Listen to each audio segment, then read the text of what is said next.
வணக்கம். குடியாத்தம் குமரன். தம்பி தம்பி மாண்புமிகு ரமேஷ், இந்து சமய அறநிலைத்துறை அமைச்சர் மாண்புமிகு ரமேஷ், எல்லாரும் பழனிக்கு போய் மொட்டை போடுவாங்க. தம்பி ரமேஷ், பழனிக்கே மொட்டையை போட்டியப்பா, பழனிக்கே மொட்டையை போட்டியப்பா. பெரிய பெரிய அரசியல்வாதிகள்லாம் உன் முன்னால் மண்டி எண்ணும்பா. அட அட அட அட அட அட ஏதோ சின்ன பையன் துருவாக இருக்கிறேன்னு நானே சந்தோஷப்பட்டேன்.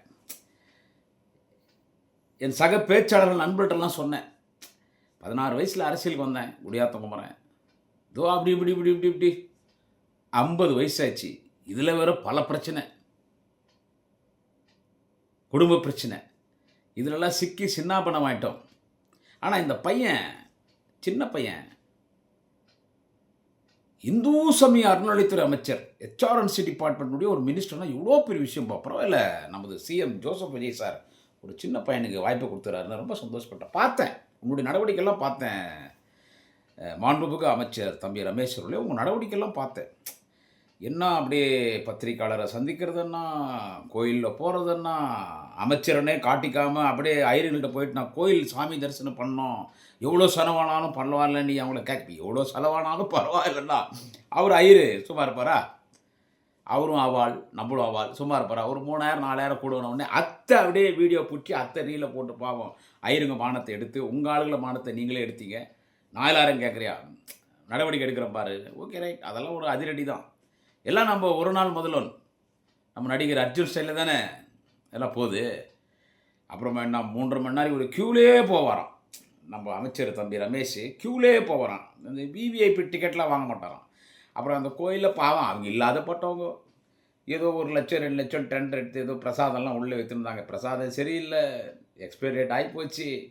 இதெல்லாம் புளியோதரத்தில் புளிப்பு கம்மியாகுதே, இதெல்லாம் சக்கரை பொங்கலில் சக்கரை கம்மியாகுதே, வெல்லம் கம்மியாகுதே, இதில் முந்திரி திராட்சை இல்லையேன்னு ஆய்வு பண்ணுறதான் அப்படியே அதிரடியாக, அப்படியே ரோபோ மாதிரி அப்படியே அதிரடியாக. என்ன அப்போ இந்த அமைச்சர் தான்ப்பா சுறுசுறுப்பு, இந்த அமைச்சர் தான்ப்பா அதுலேயும் மாண்புமிகு அமைச்சர் அண்ணன் சேகர் பாபு ஒரு கேள்வி கேட்பாராம் அசம்பிளியில். இதுக்கு முன்னால் ஊழல் நடந்துச்சான், கார் நிறுத்துறதுக்கு ஷாப்பிங் காம்ப்ளெக்ஸ் மாதிரி இப்படி ஒரு லிஃப்டில் கார் பார்க்கிங்கெல்லாம் தேவையான்னு பேசுகிறதான் போகிறதான் வரதான் நானும் பார்த்தேன். ஆனால் கடைசியில் போட்டையே ஆட்டைய பழனி கோயில் சொத்தை, அதாவது தூக்கத்திலே சொன்னேன், எல்லாரும் பழனிக்கு போய் மொட்டை போடுவாங்க. நம்ம தம்பி இந்து சாமி அறநிலையத்துறை அமைச்சர் ரமேஷ் பழனிக்கே மொட்டை போட்டார், பழனிக்கே மொட்டை போட்டார். எவ்வளோ அழகாக ஒரு கோயில் சொத்து, பழனிக்கு சொந்தமான கோயில் சொத்து, பல சொத்துக்கள் இருக்குது, அதில் ஒரு 2 ஏக்கரா சொத்தை எப்படியோ HRNC டிபார்ட்மெண்ட்லேருந்து ஏதோ அதை விற்கிறதுக்கு ஒரு ஆர்டர் போடுற மாதிரி போட்டு அதை 2 பேருக்கு கிரையம் பண்ணி கொடுக்குறீங்க, ரிஜிஸ்டர் பண்ணி கொடுக்குறீங்க. அங்கே ஏற்கனவே இருக்கிற ரிஜிஸ்ட்ரு இந்த மாதிரி நான் தப்பான வேலை செய்ய மாட்டேன்னு அந்த நேர்மையான அதிகாரி லீவ் போட்டு போயிடுறாரு. இன்னொரு அதிகாரி முடியாதுன்றாரு. பக்கத்தில் சத்திரப்பட்டி இன்னொரு கிராமம் இருக்குது, 2 ரிஜிஸ்டர் ஆஃபீஸ் விட்டு கொடைக்கானல்லேருந்து ஒரு சப் ரிஜிஸ்டர் கூட்டின்னு வராங்க. அந்த கொடைக்கானல்லேருந்து வர சப் ரிஜிஸ்டர் யாருன்னு கேட்டிங்கன்னா, அவர் இந்த லேண்ட் ரிஜிஸ்டர் பண்ணுறவர்கள், அவர் வேறு டிபார்ட்மெண்ட் இருந்தாலும் கூட்டின்னு வந்து சட்டத்துக்கு விரோதமாக ஒரு 2 பேருக்கு 2 கோடி ரூபாய்க்கு, எவ்வளோ, ஒரே 2 கோடி ரூபாய்க்கு அந்த நிலத்தினுடைய ப்ராஃபிட், அந்த நிலத்தினுடைய வேல்யூ என்ன தெரியுமா? இப்போது 2 கோடி ரூபாய்க்கு ரிஜிஸ்டர் பண்ணி கொடுத்துக்கிறாங்களே. ஒரு சப் ரிஜிஸ்டர் கூட்டணும் தற்காலிகமாக கொடைக்கானல் அதை கூட்டினது ஒரு 2 பேருக்கு 2 கோடி ரூபாய் ரிஜிஸ்டர் பண்ணி கொடுத்தாங்கல்ல. அந்த இடத்துடைய பழனி கோயிலுக்கு சம்மந்தமான அந்த இடத்தினுடைய இன்னைக்கு மார்க்கெட் எவ்வளோ தெரியுமா? மோர் தேன் 100 crores, 100 கோடி ரூபாய்க்கு மேலே போவோம். கம்மியானாலும் 100 கோடி, 100 கோடி ரூபாய் கோயில் இடத்தை நம்ம பழனி ஆண்டவன் அவரே அப்பங்கிட்ட கோச்சின்னு மாம்பழம் கொடுக்கலன்னு, மாம்பழத்தினால தானே வந்தாங்க நின்னார், கோமானத்தோடு நின்னார். அவரே அங்கே கோமானத்தோடு நிற்கிறார். என் பேர் குமரன் தான். அவரே அங்கே கோமானத்தோடு நின்னா அவர்கிட்டே ஆட்டையை போட்டியே, அவர் நிலத்தையே ஒரே ஒரு 2 கோடி ரூபாய் தான், 100 கோடி ரூபாய் மதிப்பான இடத்த ஒரே ஒரு 2 கோடி ரூபாய் 2 பேருக்கு ரிஜிஸ்டர் பண்ணியாச்சு. அந்த 2 பேர் யார்? என் சொந்தக்காரன் எல்லாரும் சொல்கிறாங்களே, அந்த 2 பேர் யார்? அந்த 2 பேர் பேக்கெட்டில் 200 ரூபாய் இல்லை. ஒரு 10 லட்சம் 15 லட்சம் ரூபாய் கூட இடம் வாங்குறதுக்கான பொருளாதார சூழல் அவங்கள்ட்ட கிடையாது. அந்த 2 பேர் அரெஸ்ட் பண்ணல, சப் ரிஜிஸ்டரை நம்ம சஸ்பெண்ட் பண்ணிட்டோம். இதுக்கு என்ன சொல்கிறார் இந்த தம்பி அமைச்சர் ரமேஷ்னா, ஒரு தவறு நடந்துச்சு, அதை சரி பண்ணிட்டோம். இது யாரும் பெருசுப்படுத்தாதீங்க. நாங்க என்ன கேணியனுங்களா? உனக்கு தமிழ்நாடு மக்கள், பக்த கோடிகள், முருக பக்தர்களை பார்த்தா, தம்பி ரமேஷ், முருக பக்தர்களை எங்களை பார்த்தா உனக்கு கேணியன் தெரியுதா? கேட்குறவன் கேணியன்னா, கேஆர் விஜயா கொண்டில கேடிவி தெரியும்னு சொன்னாங்க. நான் கொஞ்சம் பழமொழியை மாற்றி சொல்கிறேன். ஏன்னா தம்பி 78 வயசு இல்லை. ஏய், எவ்வளோ ஃப்ராடு வேலை பார்க்குறீங்க. அதை ஒரு ஒரு தம்பி ஒருத்தன் பதிவு போட்டான் முகநூல், அதை கண்டிச்சு. உடனே அவனை நைட் அரெஸ்ட்டு.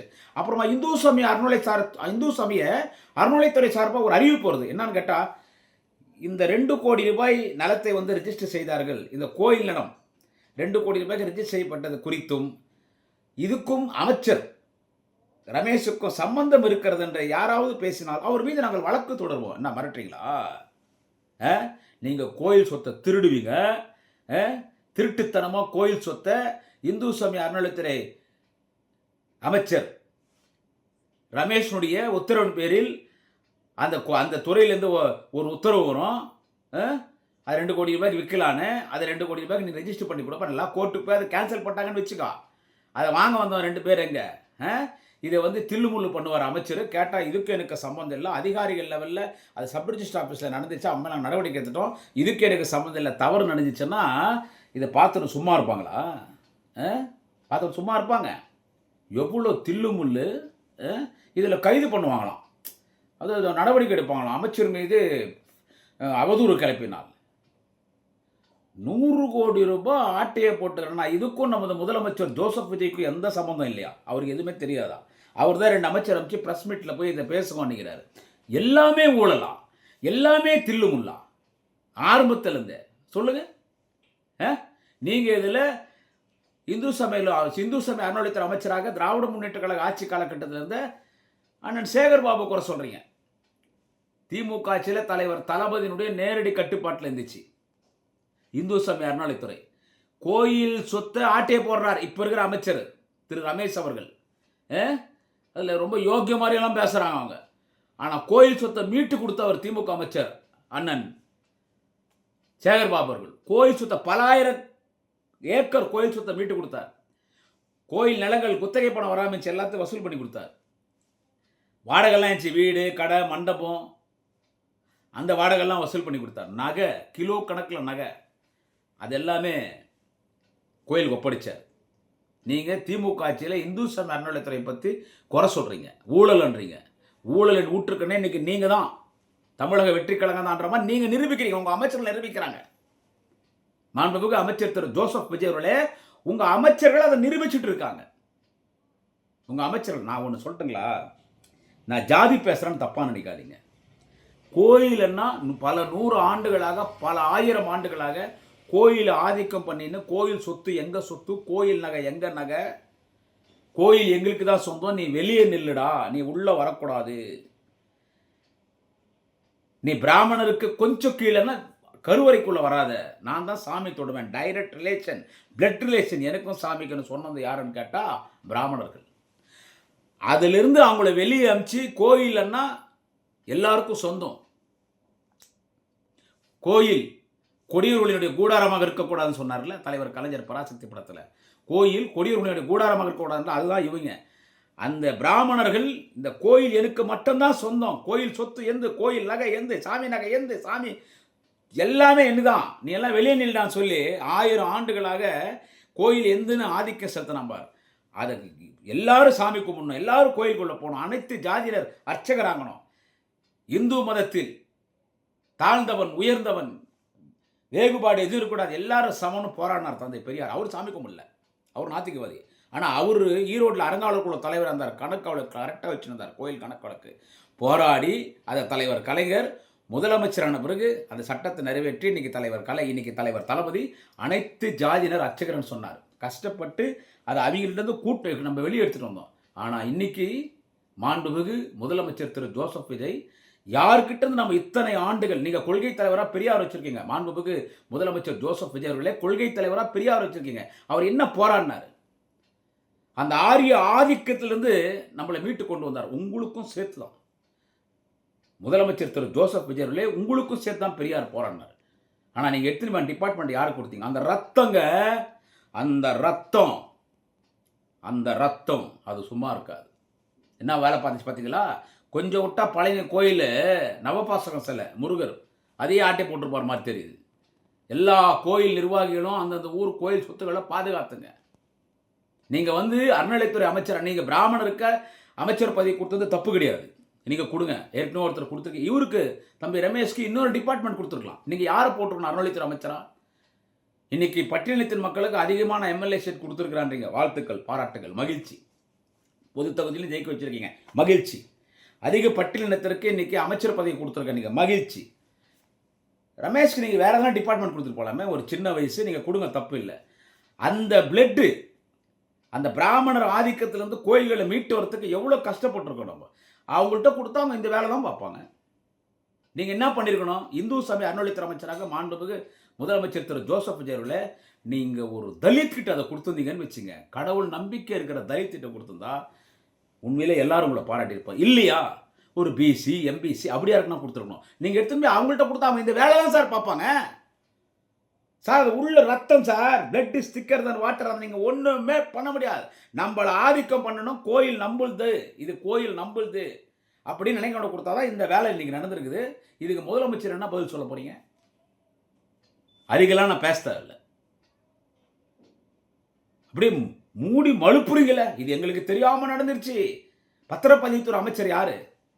முன்னாள் சபாநாயகர் திரு தனபாலுடைய மகன் தான். பத்திரப்பதிவுத்துறை அமைச்சர் என்ன பண்ணிட்டு இருக்காரு? 2 பேர் சேர்ந்து பார்த்த வேலை தானே. பத்திரப்பதிவுத்துறை, இந்து சமய அறநிலையத்துறை 2 பேர் பார்த்து செஞ்ச வேலை தானே இது. ஊழலை ஒழிக்கிறேன், சட்ட ஒழுங்கை பாதுகாக்கிறேன், போதை கலாச்சாரத்தை ஒழிக்கிறேன், என் ஆட்சியில் பெண்கள் பாதுகாப்பாக இருப்பாங்க, நாங்கள் தூய சக்தி, ஒரு நேர்மையான ஆட்சி நடத்துவோம், ஒரு கண்ணியமான ஆட்சி நடத்துவோம்னா இப்படியா? இதுவா? இதில் எங்களை பார்த்து திருட்டு திமுகன்றீங்க, கூட்டு களவாணிங்கன்றீங்க, கொத்து பரோட்டா போடுவன்றீங்க. நீங்கள் சினிமாவில் பாடின பாட்டெல்லாம் எங்களை சொல்வீங்களா கொத்து பரோட்டா போடுவீங்கன்னு? அதனால தான் அண்ணன் நான் ராசா அழகாக சொன்னார், 8 மணிக்கு மேலே நீங்கள் சாப்பிட்றதெல்லாம் எங்களை சொல்கிறீங்களா கொத்து பரோட்டான்னு. யார் சார் களவாணி? உங்கள் அமைச்சர் பார்த்துக்கிற வேலை களவாணி வேலை இல்லையா? சொல்லுங்கள் ஜோசப் விஜய் சார். திருட்டு வேலை பார்க்குறது யார் சார்? இது என்ன திருட்டு வேலை சார்? இது கோயில் சொத்தை திருடுறதா? திமுக திருட்டு திமுகவா இல்லை தாவேக்கா திருட்டு தாவேக்காவா? யோசிங்க. இதை யாரும் பேசக்கூடாதான். பேசினா வழக்குகள் பாயும், வழக்குகள் பாயும். என்ன அதை சமாளிக்கிறாங்கடா எப்பா இந்த மந்திரிங்க. அந்த மீடியா முன்னால் நின்றுக்குன்னு அந்த நிலம் மேட்ரு இது இதாகிடுச்சு, இது எங்கே தவறு நடந்துச்சு, அதான் எங்களுக்கு தெரியாமல் நடந்துச்சு, நான் நடவடிக்கை சரி பண்ணிட்டோம். கோர்ட் காரி துப்பிட்டான், கோர்ட்டு காரி துப்பிட்டார். நீதிபதி கணம் நீதிபதி, all the judges are equal to the god. Court is temple. இன்னைக்கு நீதிபதிகள் தான் இந்த நாட்டை காப்பாற்றுறாங்க. உங்கள்கிட்ட இருந்து நீதிபதிகள் தான் இந்த நாட்டை காப்பாற்றுறாங்க. மக்கள் யோசிக்கணும், பக்த கோடிகள் யோசிக்கணும் இதில். அதனால தாங்க எங்க இது இந்து சமய அறநிலையத்துறை டிபார்ட்மெண்ட் எங்கே இருக்குது தெரியுமா? தமிழ்நாட்டில் கேரளாவில் மட்டும்தான் இருக்குது, வேறு எங்குமே கிடையாது. எல்லாம் அந்த கோயில் நிர்வாகம் பார்க்குறவங்க தான் அந்த கோயிலை பார்ப்பாங்க. அவங்க என்ன பண்ணாலும் கேட்க தாள் கிடையாது. நம்ம தமிழ்நாட்டில் தான் இந்து சமய அறநிலையத்துறை. கேரளாவில் கூட பார்த்தீங்கன்னா ஒரு பெரிய கோயில், இப்போ குருவாயூரில் குருவாயூர் கோயில் இருக்குதுன்னு வச்சுக்கோங்க. அந்த கோயில் கண்ட்ரோலர் 50 கோயில் இருக்கும். அந்த கோயில் நிர்வாகம் அந்த 50 கோயிலை பார்க்கும். அதுக்கு ஒரு ட்ரஸ்டி இருப்பாங்க. அதுக்கு அமைச்சரெல்லாம் கிடையாது. கர்நாடகாவில் இந்து சமய அறநிலையத்துறை கிடையாது.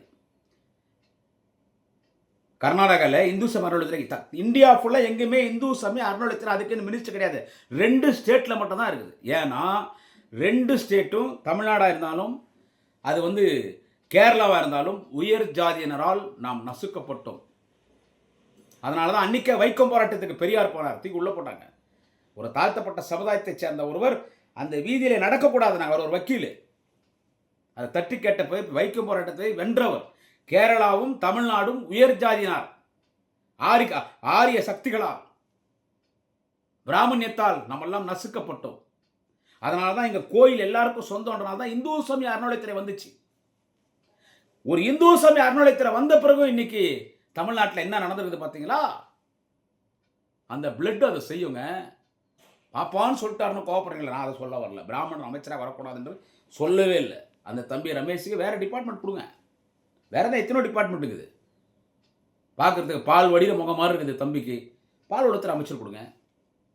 எவ்வளோ இருக்குது, எதனா கொடுங்க. எடுத்துன்னு போய் யார்கிட்ட அந்த கோயில் நிர்வாகம் இருக்கக்கூடாதுன்னு இத்தனை ஆண்டுகள் 100 ஆண்டுகளாக போராட்டமோ திரு ஜோசப் விஜய் அவர்கள் நீங்கள் எடுத்து போய் அங்கே கொடுத்தா அந்த தம்பி நல்ல தம்பியாக இருந்தாலும் உள்ள ஓடுற ரத்தம் என்ன ரத்தம்? இனியும் நிறைய தப்புகள் நடக்கும் நடந்துன்னு இருக்குதே. ஊழலை ஒழிக்கிறேன்னு சொன்னார், ஒழிச்சிட்டேன்றார் மாண்புமிகு முதலமைச்சர் திரு ஜோசப் விஜய் அவர்கள். கட்சியிலேயே ஊழல். பேரூர் செயலாளர், ஒன்றிய செயலாளர், நகர செயலாளர், மாவட்ட செயலாளர் லட்சக்கணக்கில் ரேட்டு பேசினார் புஷி ஆனந்த பாண்டிச்சேரிக்கார். 2 மந்திரி அவர். நீர்வளத்துறை அமைச்சர், மாநகராட்சி, நகராட்சி, பேரூராட்சி, அதுக்கெல்லாம் அமைச்சர். பெரிய டிபார்ட்மெண்ட், 2 டிபார்ட்மெண்ட். கட்சியில் பதவி போடுறதுக்கும் லஞ்சம், ஆட்சிக்கு வந்த பிறகு அரசாங்க வக்கீல் போடுறதுக்கும் லஞ்சம்.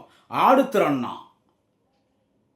வாணிம்பாடில் அவன் மாவட்ட அரசு வழக்கறிஞர் குட்கா வித்தான ஒரு மாற்றுத்திறனாளி அடிச்சே சாகடிச்சாச்சு. இதுவே எங்கள் ஆட்சியில் ஒரு லாக்அப் டெத் நடந்துச்சு. ஒன்று அந்த வீட்டுக்கே போனார் முதலமைச்சர் ஜோசப் விஜய். அந்த வீட்டுக்கே போயிட்டார், லாக்அப் டெத் வீட்டுக்கு. அப்போ தான் அவர் எலெக்ஷன் நேரத்தில் அந்த வீட்டுக்கே போனார். லாக்அப் டெத் நடந்துச்சுல்ல, அந்த வீட்டுக்கே போனார். முதலமைச்சர் தளபதி என்னை அறியாமல் நடந்துச்சு, நான் ரொம்ப மன்னிப்பு கேட்டார், ப்ளீஸ் ஃபர்கிவ் மீ, சாரின்னு கேட்டார்.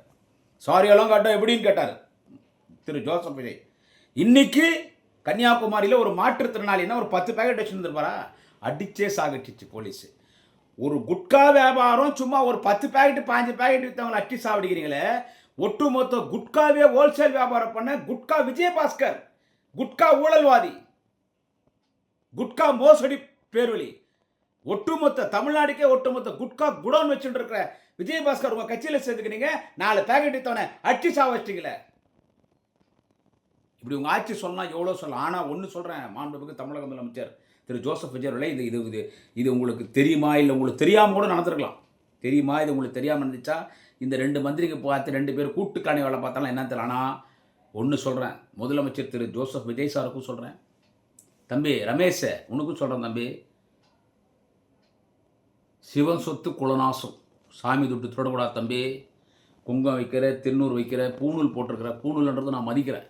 என்னது பூணூல் போட்டிருக்கிற, என்ன சொல்கிறது, நீ ஒரு பிராமணர், கோயில் சொத்தை திருடக்கூடாது.